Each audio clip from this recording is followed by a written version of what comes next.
పూరా లోకల్. జూబ్లీహిల్స్ ఉప ఎన్నికల ప్రచారాలు అనేవి చాలా హోరాహోరీగా జరుగుతున్నాయి. ఇక్కడ చాలా మంది కాంగ్రెస్ నేతలు అయితే కనుక ప్రతిరోజు డోర్ టు డోర్ వెళ్ళి క్యాంపెయినింగ్ అనేది చేస్తున్నారు. సో ప్రస్తుతం ఇక్కడ ప్రజల స్పందన ఏ విధంగా ఉంది, వాళ్ళు ఏ విధంగా స్పందిస్తున్నారు అనేది కూడా వాళ్ళతో మాట్లాడి తెలుసుకుందాం. సార్, ఏ విధంగా మాట్లాడుతున్నారు? ఇక్కడ ప్రజలు కాంగ్రెస్ పార్టీకి పట్టం కట్టడానికి సిద్ధంగా ఉన్నారు. ఎందుకంటే గత 4-5 సార్ల కంచెలు మాగంటి గోపీనాథ్ అనే అతను ఇక్కడ బీజేపీ కాంగ్రెస్ శ్రేణులు లేకుండా చేసిండు ఆయన.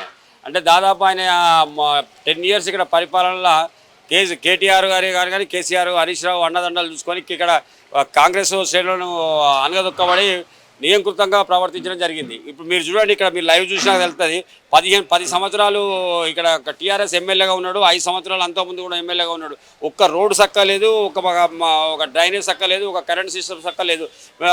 దీన్ని ఏ రకంగా గెలిపించిందంటే కేవలం 10 సంవత్సరాలు ఉన్న అధికార దుర్వినియోగం చేసి ఇక్కడ టీఆర్ఎస్ పార్టీ అధికారంలోకి వచ్చింది తప్ప ఏ ఒక్క అభివృద్ధి పనిచేసి మాత్రం ఇక్కడ రాలేదు. ఈసారి అనిల్ యాదవ్ గారు ఖచ్చితంగా ఇక్కడ అజరుద్దీన్ గారి మంత్రితో తీసుకున్న వర్ధనపేట ఎమ్మెల్యే కేఆర్ నాగరాజు గారు కానీ లేకపోతే తుమ్మల నాగేశ్వరరావు ఈ మంత్రిగా ఇన్ఛార్జ్ ఇచ్చిన వాళ్ళ ప్రభుత్వంతో ఖచ్చితంగా డెవలప్మెంట్ చేస్తారని ప్రజలు ఆశిస్తాను. ఖచ్చితంగా మీరు చూస్తూ ఉన్నారు కదా, మేమేమో ఊళ్ళో తీసుకొచ్చిన వాళ్ళు లేదా వేలు వచ్చిన వాళ్ళు కాదు, మీరు స్వచ్ఛందంగా వచ్చిన సోదరులు ఖచ్చితంగా ఇక్కడ లోకల్గా ఉన్నోళ్ళు మీరు చూస్తే తెలుస్తుంది. ఒక్కొక్క గల్లీలలో చిన్న గల్లీలలో కూడా కనీసం మట్టిపోయినాయి. 17 సంవత్సరాలు ఆయన ఎమ్మెల్యేగా ఉండి మట్టిపోయి ఉన్నది.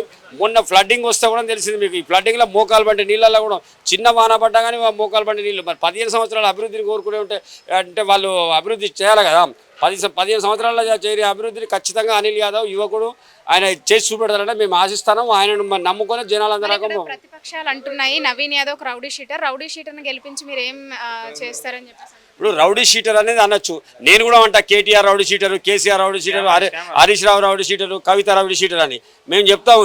ఆయన బ్యూటీ పార్లర్ నడుపుకుంటామే కుర్జీ కాలేలో ఇల్లు కట్టింది, చెప్పులు వేసుకొని వచ్చిన హరీష్ రావు టంకు బండి పట్టుకొని వచ్చినట్టు ఉన్నాడు. మరి హరీష్ రావు ఆయన శ్రీకాంతాచారి చచ్చిపోయినాడు పక్కనే ఉన్నాడు కదా, అగ్గిపేట దొరకలే. మరి వీడు అంటు పెట్టుకోవచ్చు కదా, ఇల్మోడు ఇల్వకులో ఉన్నాడు, ఒక్కడు కూడా అంటు పెట్టుకోలేదు.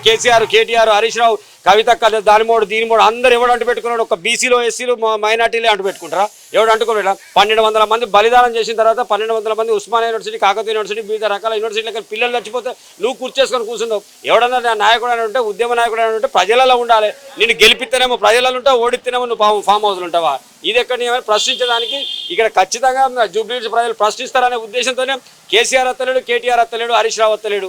మరి మేము బాజాబ్తా పబ్లిక్లో దిగుతాం. మేము పబ్లిక్లో అడిగిన దానికి సమాధానం చెప్తాం కదా. అందుకే పబ్లిక్ బొమ్మరాతం పెడతాను. ఖచ్చితంగా అనిల్ యాదవ్ ఈజీగా 50,000 పైచిలకు మేయాటితో గెలుస్తారు. మీరు చూడండి అంతే.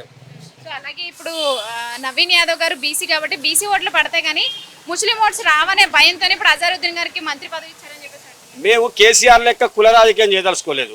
ఆయన కులం సంబంధించిన వెలుమూలకే ఎన్పీడీసీలు, వెలుమూలకే ఇది ఇచ్చి వెలుమూలకి కులానికి రాజకీయానికి సంబంధం ఏమున్నది? బీసీ అయితే బీసీ కాన్సెప్ట్లో 42% బీసీకి మా సీఎం గారు పెట్టిళ్ళు. బీసీకి మా అదేదో తెరచాటుకనో లేదా ఇళ్లలో పెట్టింది కాదు, బాజాబ్తా 42% పెట్టిండు. 42% ఆర్టికల్ 340 ప్రకారంగా 9th షెడ్యూల్లో చేర్చాల్సిన బాధ్యత బీజేపీ వాళ్ళది. అది సెంట్రల్ గవర్నమెంట్ చేయాల్సింది. 9th షెడ్యూల్లో పెట్టమని బాజాబ్తా ఇక్కడ అసెంబ్లీలో తీర్మానం చేసి పార్లమెంటు పంపితే అక్కడ చేతగాక మేము కూడా మద్దతు ఇచ్చినాం బీసీలకు, మేము కూడా మద్దతు ఇచ్చినాం. బీసీ మైనార్టీలకు అలాగే లెస్ చేసినా ఎక్కడైనా చూపెట్టిల్లా? లేకపోతే ముస్లింలు ఎక్కడ పక్క పెట్టిల్లా? బీసీలకు బాజాబ్తా ఎన్నడున్నా కానీ 42% రిజర్వేషన్ ఇవ్వడానికి కాంగ్రెస్ పార్టీ కట్టుబడినది. ఆ కాంగ్రెస్ పార్టీ కట్టుబడిన దానిలోనే రేవంత్ రెడ్డి గారు ముఖ్యమంత్రి కూడా ప్రతి చోట చెప్తూనే ఉన్నాడు. బీసీ అనిల్ యాదవ్ బీసీ అయితేంది, ఒక అనిల్ యాదవ్కి ఇచ్చిండు టికెట్, బీసీలకు ఎక్కడ ఇవ్వలేదా?